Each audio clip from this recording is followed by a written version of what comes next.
Bom dia a todos, queridos amigos, queridas amigas.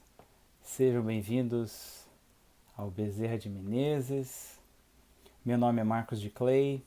Eu, na verdade, faço parte do Conscious Living Spiritist Group de Miami e recebemos o convite carinhoso dos nossos queridos irmãos da Antônia, do Christopher, para que estivéssemos aqui com todos vocês nessa manhã para refletirmos acerca do Evangelho segundo o Espiritismo. Esperamos que todos estejam bem, com saúde, e antes de iniciarmos as nossas reflexões, nós gostaríamos de convidar a todos a uma prece inicial. Vamos todos nós cerrar os nossos olhos e nesses breves instantes trazermos as nossas mentes, os nossos corações aqui presentes, em nome do nosso amado Mestre Jesus, que tanto nos ama, que tanto nos assiste e nos ampara, através dos seus emissários, através dos nossos espíritos protetores, que sempre nos encorajam, que sempre nos inspiram, que com certeza se esforçaram a nos inspirar a dedicar esses breves instantes na manhã de hoje para refletirmos um pouco sobre a nossa natureza espiritual, sobre os luminosos ensinamentos de Jesus. Amado Mestre, auxilia as nossas mentes e os nossos corações tão agitados, tão aturdidos, que possamos acalmar as nossas preocupações, possamos tranquilizar as nossas mentes, dando espaço à absorção da alegria, da força, da fé que o Senhor tanto inspira a todos nós. Abençoa, por favor, a todos aqueles que nos ouvem, a todos os lares, a todos os familiares, a todos os trabalhadores dessa casa abençoada e a todos os irmãos e irmãs que porventura não puderam se reunir conosco nesta manhã. Graças a Deus e que assim seja. Muito bem, meus irmãos e minhas irmãs. Como falamos, as reflexões de hoje são acerca do Evangelho segundo o Espiritismo, capítulo 9, Bem-aventurados os mansos e pacíficos. E creio que muitos sabem que esse capítulo trata de um trechinho do Sermão da Montanha, onde Jesus trouxe para nós as bem-aventuranças.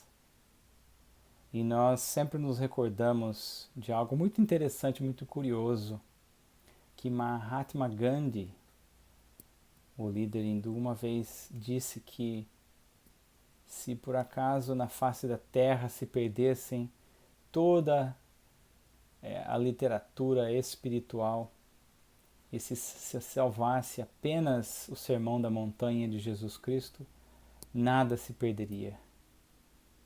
É muito interessante isso, né?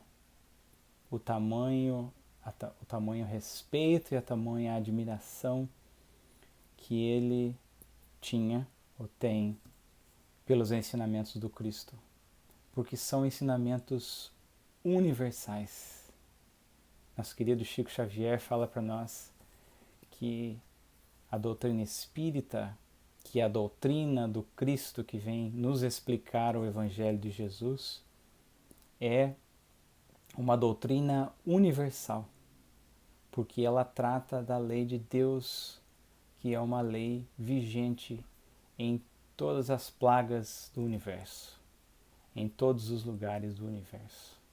Então, quando nós dedicamos um pouco de tempo a fim de aprendermos, incorporarmos os ensinamentos de Jesus, nós estamos habilitando a nós mesmos a vivermos e convivermos melhor, não só aqui na Terra, mas em qualquer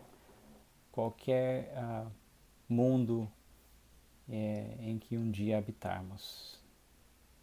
Muito importante isso, né? E mais uma colocação introdutória é que muitas das vezes quando a gente lê o Evangelho, as mensagens espíritas, nós costumamos pensar em alguém. Fulano podia escutar isso. Acho que eu vou mandar essa mensagem para ciclano. Meu marido precisava ouvir isso.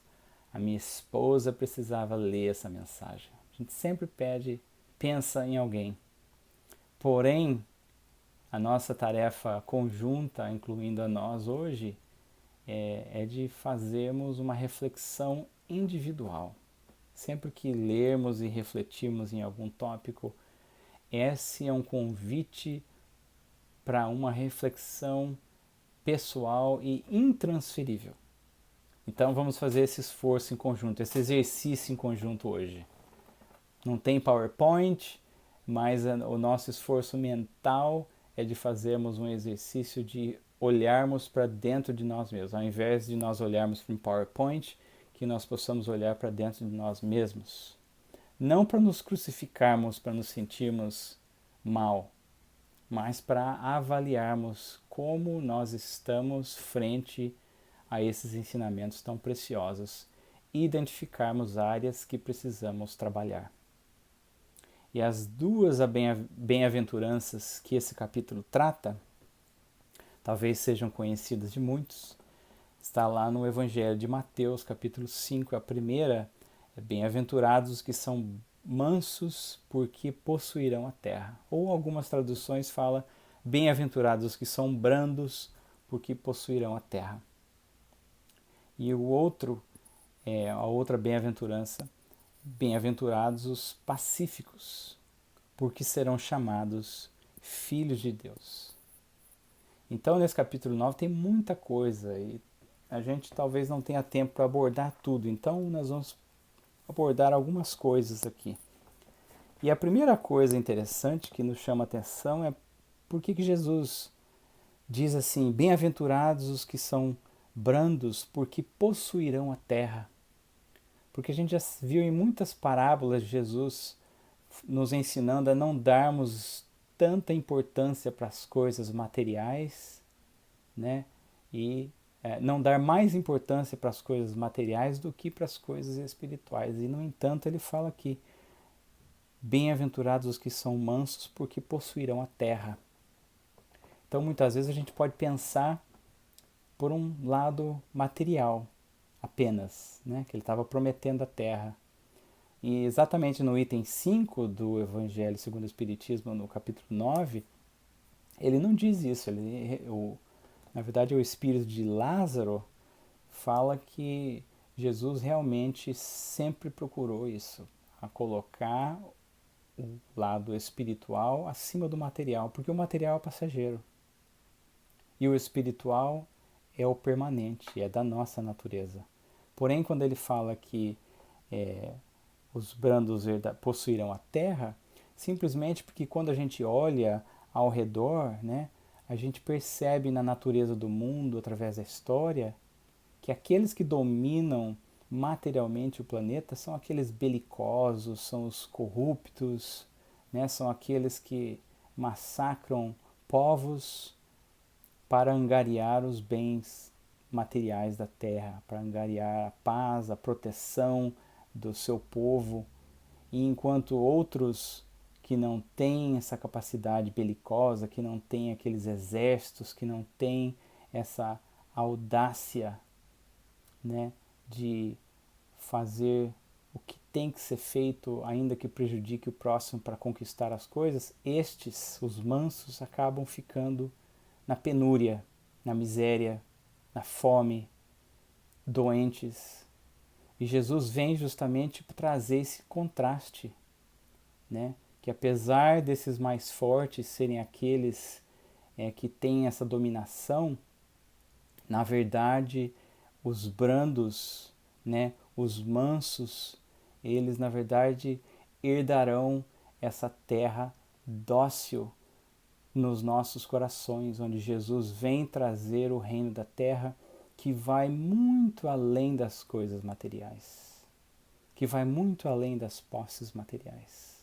Quanta gente imersa na riqueza, nas posses materiais, que não tem sequer a condição de dormir em paz à noite. Seja por diversos motivos, seja pelos meios pelos quais conquistou as posses materiais, seja pela consciência que grita, nos recordando sempre se estamos fora do caminho do bem. Allan Kardec perguntou aos espíritos onde está escrita a lei de Deus. Esses espíritos responderam na consciência. Então esses belicosos, esses corruptos, apesar de a gente percebê-los, né, e de eles talvez se sentirem ok com o que estão fazendo, no fundo a consciência está sempre nos alertando. E isso mais cedo ou mais tarde vem à tona. E se não vem à tona nessa encarnação, né, a lei de Deus está sempre vigente, independente de onde estivermos, em que situações estivermos. Ela sempre age porque está nas nossas consciências, e as nossas consciências vão sempre nos cobrar, sempre nos recordar. E a lei de ação e reação vai sempre entrar em vigor, até que aprendamos o amor, que é essa variável que pode mudar tudo, né? Quando nós nos modificamos, quando aprendemos as nossas lições, isso faz com que as coisas modifiquem rumo à nossa própria felicidade. Então, esse é um ponto que nós gostaríamos de trazer. A outra questão é que muitas vezes a gente confunde essa brandura com algo externo. E no item 6 aqui do Evangelho segundo o Espiritismo, no capítulo 9, onde fala da afabilidade e da doçura, o espírito de Lázaro traz uma mensagem exatamente nos alertando de que muitas das vezes essa brandura, essa mansuetude que a gente pode manifestar nas nossas palavras, no nosso olhar, nos nossos gestos, muitas vezes são exteriores. Muitas das vezes nós estamos sorrindo, mas que aquela vontade de massacrar a pessoa. Nós estamos sorrindo, ajudando, mas com a pressão arterial no máximo, pela falta de paciência, pela má vontade, e a gente faz muitas vezes porque precisa fazer, porque às vezes é o chefe que pediu e a gente faz a contragosto, mas faz sorrindo e revoltado por dentro, né? E às vezes quando chega no nosso lar, junto com as pessoas que nos amam, a menor contrariedade, a gente explode, a gente faz aquela tempestade em copo d'água, a gente maltrata, a gente humilha. Por quê? Porque se lá fora a gente não pode humilhar e maltratar o chefe, porque senão perde o emprego, dentro de casa ninguém vai fazer nada. Então a gente extravasa esses nossos sentimentos inferiores, demonstrando a nossa falta de integridade ainda em relação às leis morais, às leis de Deus, significando que nós ainda não aprendemos a lição. É como uma moeda de duas faces, que fora de casa é uma coisa, dentro de casa é outra. Esse já é um alerta para nós, né? Se nós fizermos essa reflexão, é sinal que ainda estamos em processo de aprender a lição da mansuetude, a lição do amor, né? Então, o espírito de Lázaro fala que no mundo está cheio dessas criaturas que têm nos lábios o sorriso e no coração o veneno, que são brandas desde que nada as agaste. Aquela pessoa que fala assim, eu sou muito bonzinho, mas não pisa no meu calo, né? Já ouviu dessa? mas que mordem a menor contrariedade, cuja língua de ouro, quando falam pela frente, se muda em dardo peçonhento quando estão por trás. Tiranos domésticos fazem de suas famílias e seus subordinados que lhes sofram o peso do orgulho e do despotismo, como querem desforrar do constrangimento que fora de casa se impõe a si e aos outros, o que a gente acabou de falar, né? Então, é uma boa reflexão para nós, se nós realmente aprendermos. E aí ele fala assim, se envaidecem de ser obedecido dentro de casa, e poderiam dizer, aqui mando e sou obedecido, sem lhes ocorrer que poderiam complementar, e sou detestado. Então, muitas vezes, os nossos relacionamentos estão a frangalhos, porque nós continuamos no piloto automático dessa falta de ternura, essa falta de carinho, a falta de compreensão, a falta de paciência que fala nesse capítulo, que nós vamos chegar aí num minutinho, né? E às vezes a gente fala assim, me desculpa, eu perdi a paciência. E um dia a pessoa me lembrou, mas como é que você perdeu, sendo que você ainda não tem? A gente não perde o que a gente não tem, né? Mais uma vez, um indicador de que estamos no processo de aprendizagem. E é interessante que muitas das vezes a gente nem percebe a nossa atitude. A gente age no piloto automático. E em determinado momento a gente começa a nos pegar, nos apanhar fazendo aquilo, tendo aquela atitude, tendo aquele pensamento, né? E às vezes a gente se sente mal, ou muitas das vezes a gente se sente mal, mas já é um progresso, porque a gente já passa a se observar, o que é um grande progresso. Porque às vezes a gente passa a vida inteira no piloto automático, machucando e ferindo as pessoas, ferindo a si próprio, e leva um bom tempo ou muito sofrimento para começarmos a sermos capazes de nos auto-observarmos, nos auto-avaliarmos, né? Então, o ensinamento da brandura, da doçura, não é algo exterior. Não é falar baixinho, não é falar manso. É algo que nós vivemos dentro dos nossos corações, nos nossos pensamentos, nas nossas palavras, e o que fazemos, agimos com as mãos, né? Para complementar um pouquinho disso, nós achamos uma lição muito interessante desse livro do Divaldo Franco, nosso querido Divaldo, Compromissos de Amor, e é uma lição da escritora, da jornalista, professora brasileira Anália Franco. E ela fala da mansuetude. E é interessante no mundo de hoje, a gente liga a televisão, a gente percebe o quanto as pessoas mansas ainda são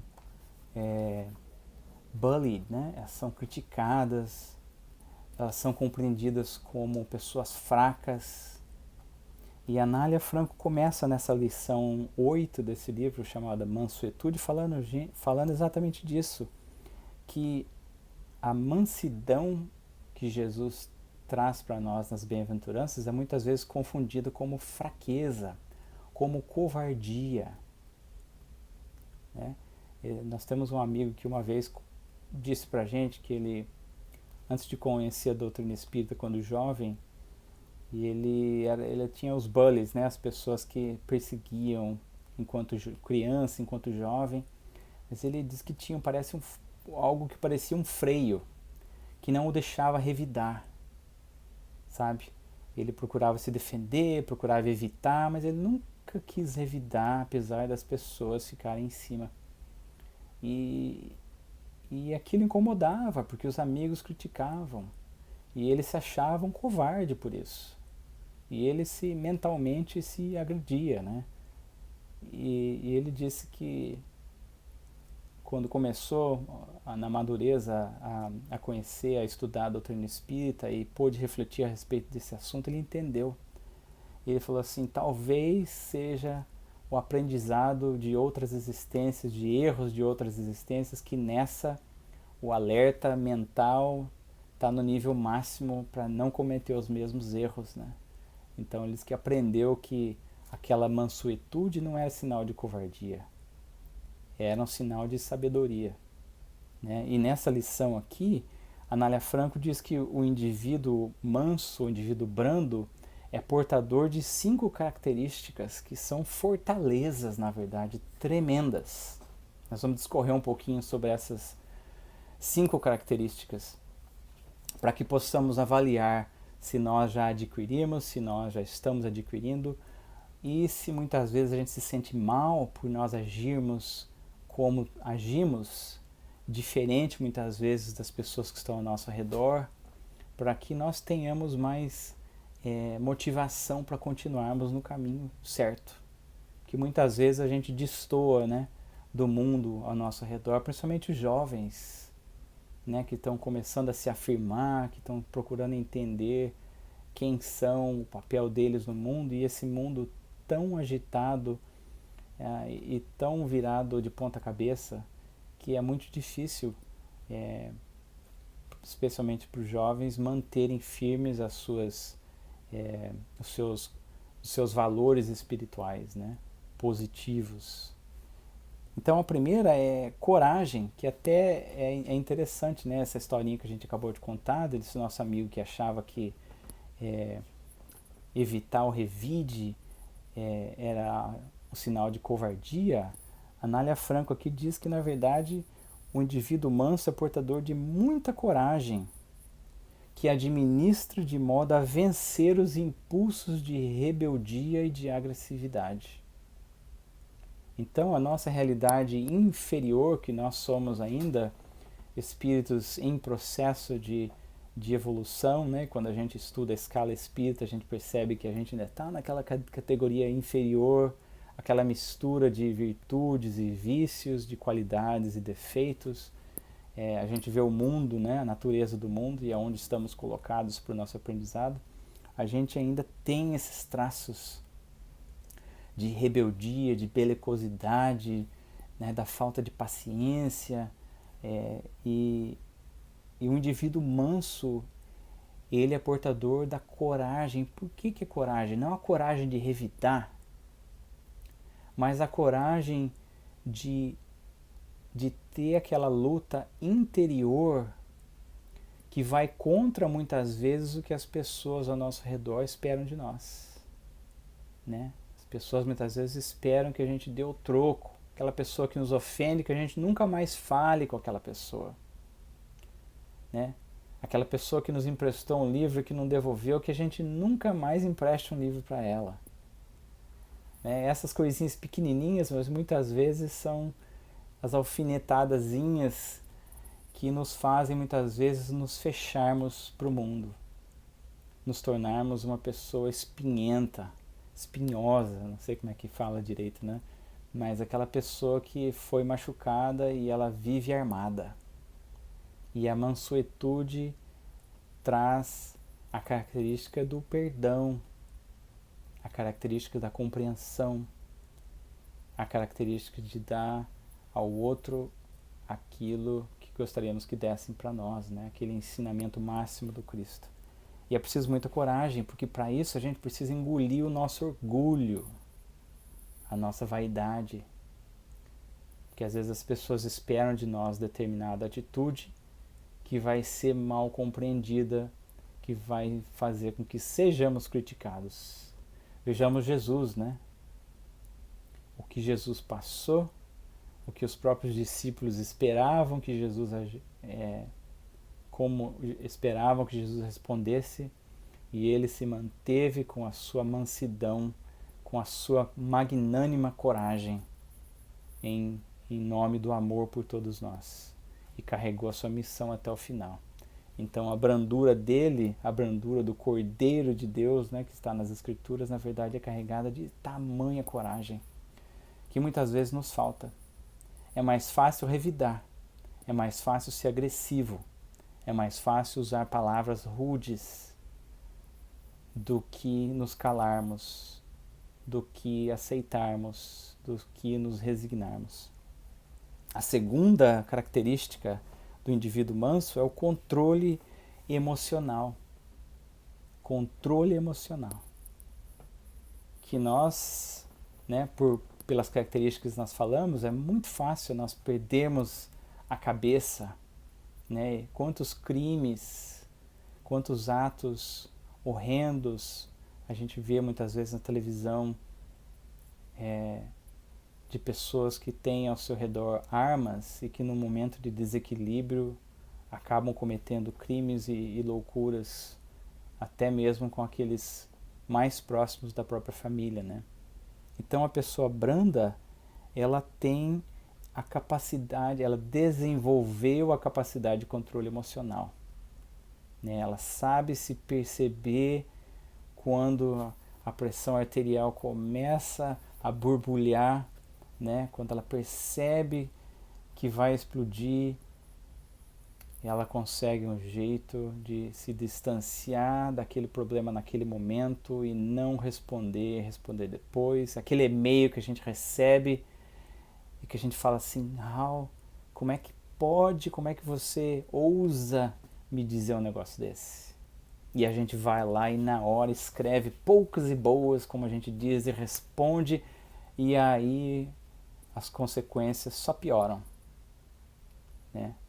Porque às vezes até um e-mail pacífico muitas vezes é mal compreendido pela pessoa que lê, porque o texto, a pessoa interpreta aquilo que quer dentro da condição mental ou da influenciação espiritual, porque a gente sabe que os espíritos estão ao nosso redor, assoprando nos nossos ouvidos, então muitas vezes até um e-mail normal causa confusão. Imagine aquele e-mail que a gente responde, né, com raiva, com sentimentos inferiores, reagindo por conta de uma palavra que às vezes foi mal escrita, né? Então saber ter esse controle emocional, né? Controlar para que não nos revidemos, nos distanciarmos daquele evento e escolhermos como responder aquilo, se é que devemos responder. Muitas vezes a gente não deve nem responder, né? E sem ser empurrada por desânimo. Porque muitas vezes quando estamos querendo fazer o bem, quando estamos querendo nos melhorar, quando estamos querendo nos distanciar de um vício, né, ou de um defeito, às vezes as pessoas nos criticam, nos desencorajam e a gente sai daquele caminho, né, e desiste. Então, esse controle emocional faz com que também a gente se previna do desânimo, né? Imaginemos Jesus na caminhada que ele teve, né? Quantas razões ele teria para desanimar. As pessoas mais caras que ele deu tudo, ensinou tudo que ele tinha, o negaram, o abandonaram e ele jamais desanimou, né? A gente pode falar, mas nós não somos Jesus, Marcos. Nós não somos, mas estamos no caminho e seremos um dia, como está lá na questão 625 do Livro dos Espíritos, né? Ele é o nosso modelo e guia, então nós precisamos olhar para ele. Não podemos ter uma meta de sermos um como os outros, porque nós já somos todos iguais, nós estamos na mesma situação. Então nós precisamos olhar para ele, né? A terceira característica até no controle emocional ainda, é a questão da resignação, antes que a gente se esqueça, né? Que nós temos essa ânsia de muitas vezes controlar tudo que acontece à nossa volta, achar que a gente está no controle, na verdade a gente não está. Observemos aí essa situação dessa pandemia, quem é que poderia se preparar para isso? Adivinhar que isso ia acontecer, né? Ou os momentos inesperados das nossas vidas, onde um ente querido desencarna, ou alguém fica doente, não há como controlar. Mas essa característica da pessoa mansa, né, de ter a resignação na fé raciocinada de que todas as dificuldades que nos acontecem na vida são para nos ensinar algo, que tudo que nos acontece na vida acontece através de um plano, não para nos aniquilar, mas para nos burilar, para que nos melhoremos a cada dia. Essa certeza que o Evangelho de Jesus nos traz, que a pessoa mansa carrega, é uma fortaleza tremenda que todos nós precisamos desenvolver e estamos a caminho de desenvolver.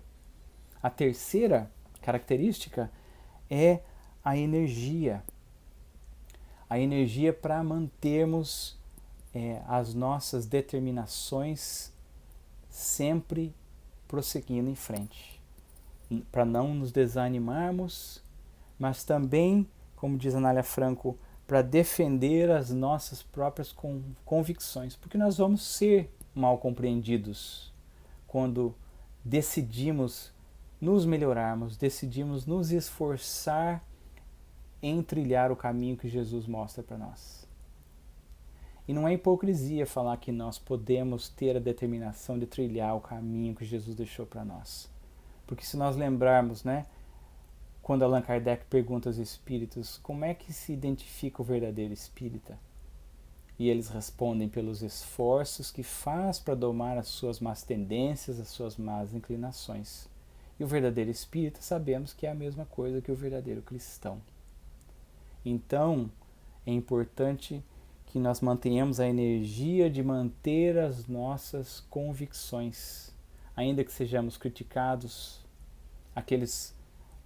os cônjuges que talvez tenham um parceiro que não tem religião ou que é de outra religião, que muitas vezes vai criticar que a gente participe do evangelho no lar ou de uma palestra online. Nós temos o caso de uma companheira, de uma amiga que sempre fica na nossa mente a coragem, a resignação e a energia que ela tinha, que o marido não a deixava fazer o evangelho no lar, então ela fazia o evangelho no lar sozinha no banheiro de casa. Olha só, sem comprar briga com o marido, quietinha, fazia no banheiro de casa. Não estou dizendo que o marido está certo, claro que não, ele podia respeitar, mas ela não usou a situação que ela estava como uma desculpa para não manter a convicção dela. É a brandura, é a não violência, na falta da possibilidade de se negociar, um ato de cortesia, de carinho, de respeito mútuo.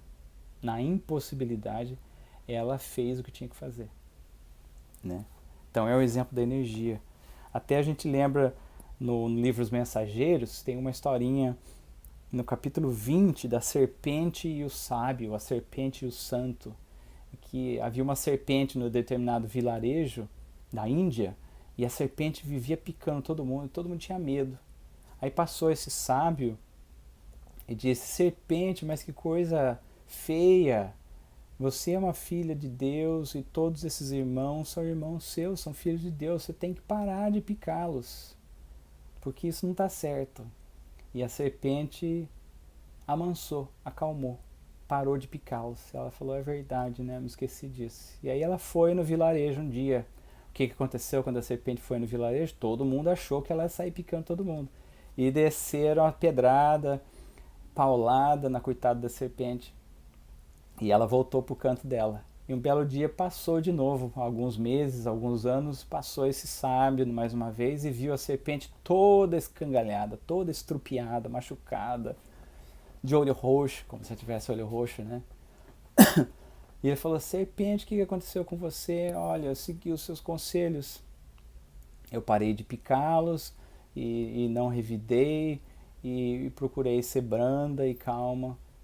Ele falou assim: olha, eu disse para você não revidar e ser branda, mas eu não disse também para você não se defender. Então você devia ter mostrado os dentinhos para eles e ter feito um barulho, um hissing para eles também te respeitarem. Então, às vezes, essa história de sermos brandos não significa que nós temos que aceitar tudo que as pessoas nos impõem, não significa que nós precisamos deixar as nossas convicções, mas nós precisamos ter a energia de manter os limites. A pessoa amada tem as suas próprias convicções, ela também tem que respeitar as nossas convicções. Não precisa picar, não precisa brigar, guerrear, mas é preciso sermos firmes, Essa é uma lição interessante para a gente. É a questão de dar outra face, né? Se a pessoa te emprestou um livro e não devolveu, pedir de novo, você pode até lembrá-la do outro livro, mas empresta o outro. Agora, a gente está sempre dando a cara para bater, sabendo que isso vai bater, também não está certo. É amar os inimigos, né? Como é que a gente vai lá abraçar alguém que sabe que vai nos ferir, nos machucar? Então, o que é amar o inimigo nessa situação? Que é uma outra lição, né? Mas só para complementar. É não buscarmos o revide. É trabalharmos para perdoar. É orarmos para aquela pessoa cair em si e recuperar a sua consciência imortal. Como a gente vê às vezes os nossos governantes por aí totalmente desequilibrados e cometendo absurdos, e se a gente for como a maioria, a gente coloca mais carga negativa, mais crítica, mais insultos, mais chacotas, mais pensamentos inferiores. E qual é a nossa atitude como cristãos? Será que já paramos para fazer uma prece por aquela pessoa que reencarnou para fazer o certo? Ninguém reencarna para fazer o bem, para fazer o mal. Ninguém reencarna para errar. Todos reencarnam com uma tarefa. E se a coisa está destrambelhando, descarrilhando, não custa fazer uma prece, né, para aquela pessoa. Enfim, a quarta característica para encerrarmos aqui da pessoa branda, né, é a seleção de conduta. É o que a gente falou. Não fazermos tudo que todo mundo faz, que todo mundo espera. Precisamos ser firmes nas nossas determinações e seguir em frente, né? Lembra muito daquela lição do homem do mundo, o homem no mundo, que está no Evangelho segundo o Espiritismo também. A gente convive no mundo com as leis do mundo, com os costumes do mundo, mas nós não necessariamente necessitamos compartilhar de tudo, né? Não aceitar tudo. Então ele fala aqui que é comum ver a criatura que tudo aceita, disfarçando de mansidão. Então aceitar tudo muitas vezes é um disfarce de mansidão. No entanto, isso pode conflitar com o elevado objetivo da bem-aventurança, que impõe a seleção de conduta para melhor. Ah, mas os meus amigos têm esses hábitos, então eu vou com eles, porque eu não quero criar confusão. Muitas vezes isso é uma desculpa para fazermos aquilo que nós ainda temos tendência, né? Então a seleção de conduta da nossa consciência muitas vezes nos exige isso. Vocês querem fazer aquilo? Vão e façam. E nós continuamos amigos, mas eu não vou fazer. É a questão de escolha. Pode ser até um hábito daquele grupo de pessoas tratarem algumas pessoas de certo modo. E é o momento de escolha. Será que nós vamos compactuar com aquilo? Ou nós vamos sermos claros de que eu não concordo com isso, eu não acho que é o modo de tratar as pessoas assim, então eu vou selecionar a minha conduta de um modo diferente. Então muitas vezes é muito difícil e exige muita coragem, muita energia, muita persistência, né? Que é a última característica, na verdade, a resistência, a perseverança. Quantas vezes nós começamos um determinado empreendimento, um esforço, e às vezes a gente desanima pelo caminho, pelas críticas, pelas incompreensões, seja a tentativa de abandonar um vício, como parar de fumar, parar de beber, ou simplesmente parar de culpar as pessoas, parar de criticar as pessoas, parar de ter pensamentos negativos, parar de sintonizar com a negatividade, né? Muitas vezes a gente não consegue perseverar. E a pessoa branda adquire esse esforço, adquire isso através do esforço, né?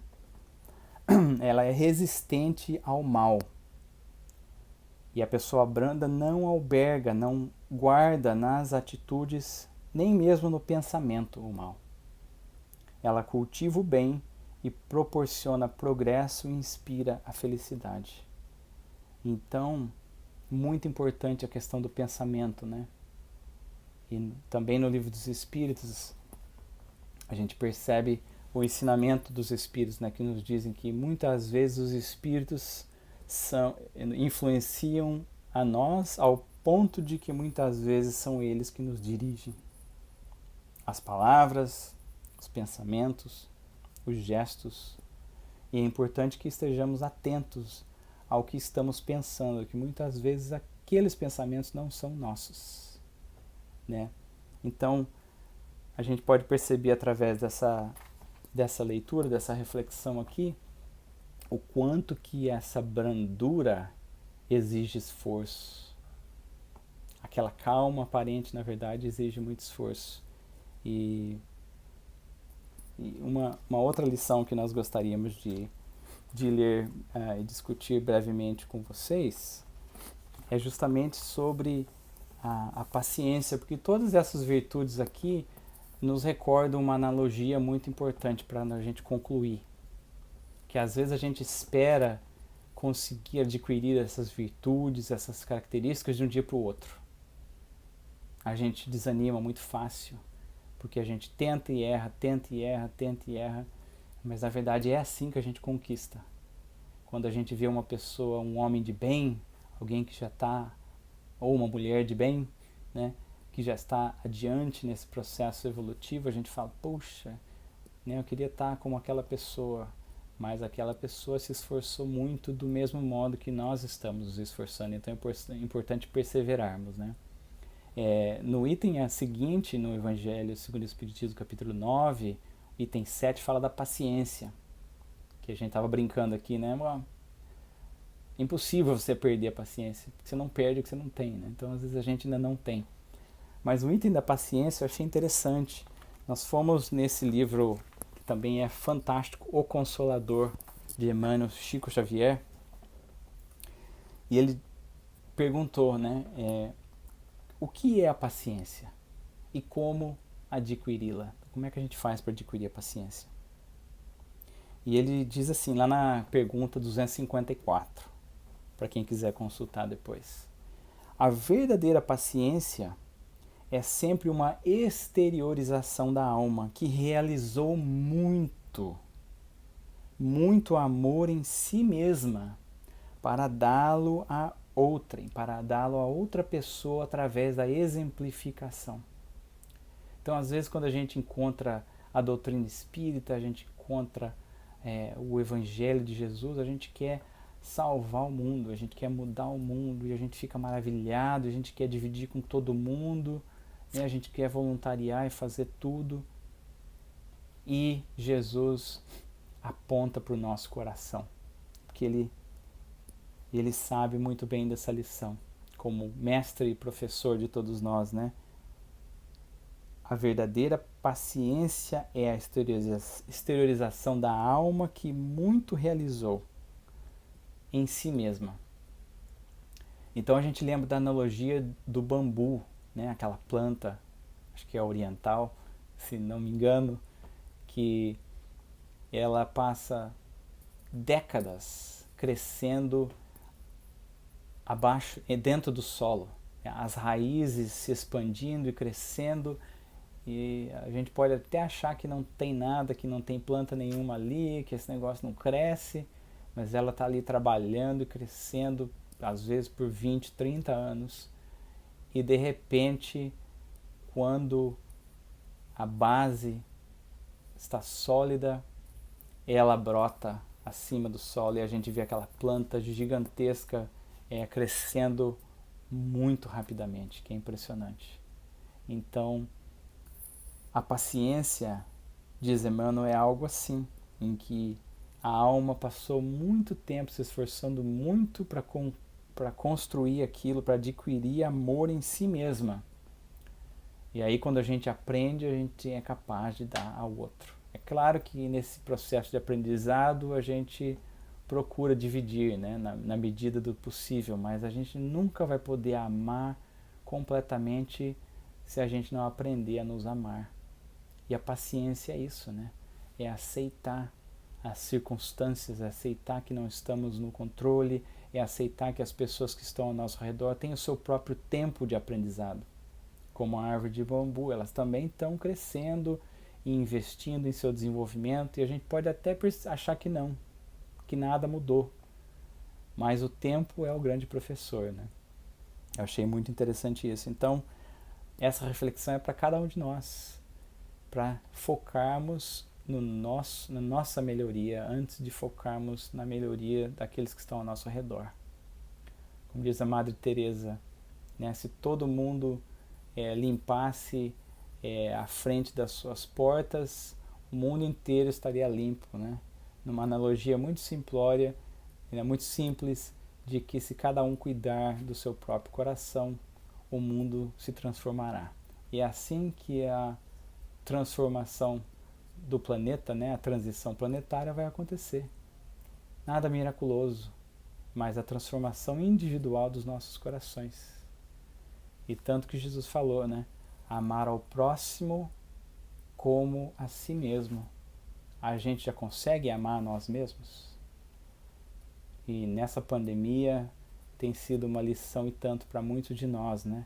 Para termos autocompaixão, para aceitarmos que temos nossas dificuldades, que não estamos bem, que não estamos no controle de tudo. Então tudo isso é um grande aprendizado para nós. E à medida que a gente se desenvolve, a gente consegue expandir esse amor para os demais, né? E só para complementar, como é que a gente faz para adquirir, né, a paciência, ou mesmo essa brandura, ou essa paz, né? Bem-aventurados os pacíficos, porque serão chamados filhos de Deus, né? Aquele que ama a paz. Como é que a gente faz para isso? Para que edifiquemos na claridade divina, é importante, o face mister, educar à vontade, curando enfermidades psíquicas seculares. Essas dificuldades que nós temos são seculares, a gente atrás de muitas encarnações, muitas vezes, que nos acompanham através das vidas sucessivas, quais sejam as de abandonar o esforço próprio, de desanimarmos, ou seja, de adotarmos indiferença, né, ou de nos queixarmos de tudo ao nosso redor, ou deixar o mal residir em nós mesmos. Então, para que essa modificação aconteça, é importante educarmos a nossa vontade. Daí a doutrina espírita e o nosso amado Mestre Jesus sempre nos apontar para a nossa reforma íntima. E muita gente perde a paciência. Eu não aguento mais escutar em reforma íntima, na doutrina espírita, tudo é reforma íntima. É a base. É a base. A gente só consegue modificar nós mesmos. Né? Questão 919A do livro dos 919 do livro dos Espíritos, né? O melhor meio de nos melhorarmos, o mais efetivo meio de nos melhorarmos, é conhecermos a nós mesmos. E aí Santo Agostinho, no item A seguinte, descreve alguns modos que na verdade, a autorreflexão, a nossa autoavaliação diária a respeito das nossas atitudes.